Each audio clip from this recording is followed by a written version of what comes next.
नमस्कार मित्रों, और आशा करते हैं कि आप सब कुशल मंगल होंगे। आज जो हम साधना रखने जा रहे हैं, अघोरी साधना। वैसे तो हमेशा चर्चा का विषय रहा है अघोरी। अघोरी का नाम सुनते ही आपके माइंड में एक इमेज क्रिएट होती है कि एक मैला कुचैला सा साधु सा दिखने वाला एक अघोरी जो तामसिक भोजन करता हो, तो ऐसी इमेज आपके माइंड में क्रिएट होती है। और इसकी वजह क्या है कि समाज में ऐसा दर्शाया गया है, और कुछ साधक और ऐसे लोग हैं जो अध्यात्म से जुड़े हैं, जो ऐसी इमेज समाज में छोड़ते हैं कि खुले तौर से वो धूम्रपान, नशे आदि का प्रयोग करते हैं, जिससे एक इमेज, एक समाज में गलत मैसेज जाता है। लेकिन आज हम आपके सामने जो अघोरी साधना रखने जा रहे हैं, यह साधना आप सात्विक तरीके से करेंगे, और अगर आप पूर्ण प्रत्यक्षीकरण इसमें करना चाहते हैं तो पूर्ण प्रत्यक्षीकरण कर सकते हैं। और अगर आप एक नए साधक हैं तो प्रत्यक्षीकरण की साधना ना करके आप सिर्फ जो है कार्य सिद्धि के लिए इसका प्रयोग कर सकते हैं। क्योंकि साधक कुछ ऐसे होते हैं जो भयभीत हो जाते हैं सिद्धियों को देख के, साधनाओं को देख के, या कोई भीषण अनुभव होने लगते हैं तो घबरा जाते हैं।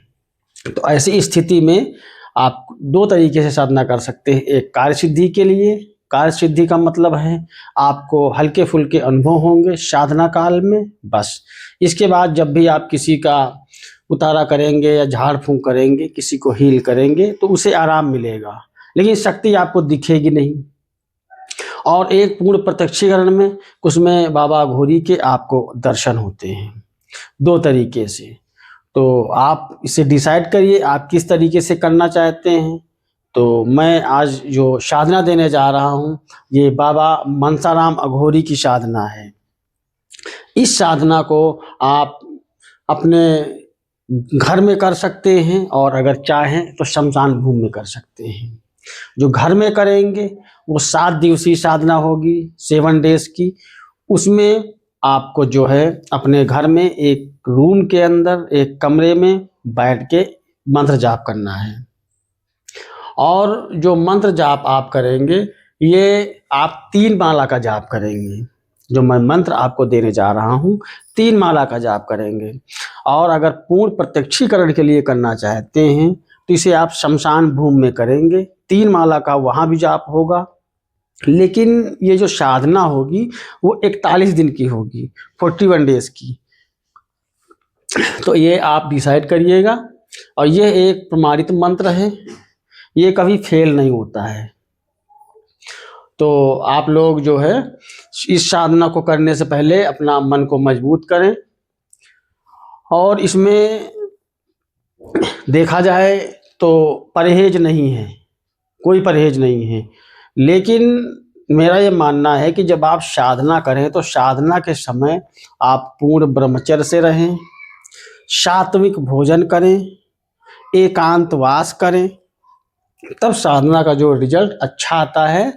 और आपको किसी प्रकार का भय नहीं लगता, किसी प्रकार का कोई आपको नुकसान नहीं होता है। इसमें एक चीज़ का आप विशेष ध्यान रखिएगा कि साधना जब भी करिएगा एकांत में करिएगा, वहाँ पे शोरगुल्ला हो, छोटे बच्चे ना हो। तो करना क्या है, आप जो है दक्षिण की ओर मुँह करके बैठेंगे, वस्त्र जो है अपने काले रखेंगे, और माला जो है वो रुद्राक्ष की रखेंगे।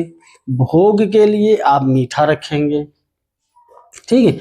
और जो है जब आप साधना बैठें तो साधना आप किसी भी शनिवार से स्टार्ट कर सकते हैं या अमावस्या से स्टार्ट कर सकते हैं। साधना स्टार्ट करने से पहले आपको जो है शमशान भूमि में जा कर के आपको हाजिरी देनी है। हाजिरी में आप पूरा सामान जो टोटल देंगे सात्विक देंगे, लौंग, कापूर, पुष्प, और ये तेल, सरसों के तेल का चिराग, जायफल, ये जो सामग्री देंगे, टोटल सामग्री जो देंगे वो सात्विक देंगे, और घर पे आकर के बैठ के यही सामग्री पुनः अपने आसन पे रखेंगे और अपने आसन के पास सम्मुख और बैठ करके साधना करेंगे। साधना का जो एक प्रॉपर विधान ये रहा है कि आप साधना जब भी करने बैठें तो सबसे पहले अपने गुरु मंत्र का जाप करें, उसके बाद इष्ट के मंत्र का जाप करें, उसके बाद जो है आप जो है अपने जो कुल देवी देवता हैं उनको प्रणाम करें, उनको आवाहन करें, मंत्र का जाप करें, और प्रयास करिएगा जो पुष्प रखेंगे वो सफ़ेद हो, मीठा भी सफ़ेद हो। और इसमें जो आप तेल के चिराग का प्रयोग करेंगे वो बत्ती आपकी सीधी होनी चाहिए। तो आप इस तरीके से बैठ करके दक्षिण मुख हो करके आप साधना करें। साधना में 7 दिन से पहले ही आपको स्वप्न के माध्यम से बाबा के दर्शन प्राप्त होंगे। इसमें कोई ज़्यादा भयभीत होने वाली आवश्यकता नहीं है। 7 दिन में ये मंत्र आपका क्रियाशील हो जाएगा, सिद्ध हो जाएगा। और जब आपका मंत्र सिद्ध हो जाए तो आप इसे लौंग में या भभूति में मंत्र पढ़ करके आप चला सकते हैं। इस चीज़ का आपको ध्यान रखना है कि जब आपकी साधना पूर्ण हो जाए तो थोड़ा सा मीठा बाबा जो है मनसाराम के नाम से जो है आपको बच्चों में बांट देना है। इस तरीके से आपकी साधना पूर्ण हो जाती है और आप जो है आपका मंत्र क्रियाशील हो जाता है। आप इसे जब भी प्रयोग करना चाहें तो प्रयोग कर सकते हैं। लेकिन साधकों को मैं ये कहूँगा कि आप जो भी मंत्र साधना जो भी करते हैं वो समाज में जन कल्याण को ध्यान में रखते हुए आप सिद्धि साधना करें और जन कल्याण करें। इससे साधनाओं से आप जब सिद्धि आपको प्राप्त हो तो किसी का अहित ना करें।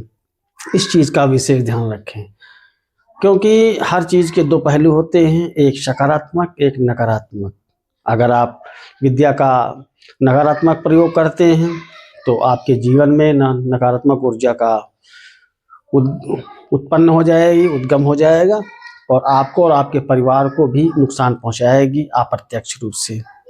तो इस तरीके से आप इस साधना को करिए और अपने आप को लाभान्वित करिए।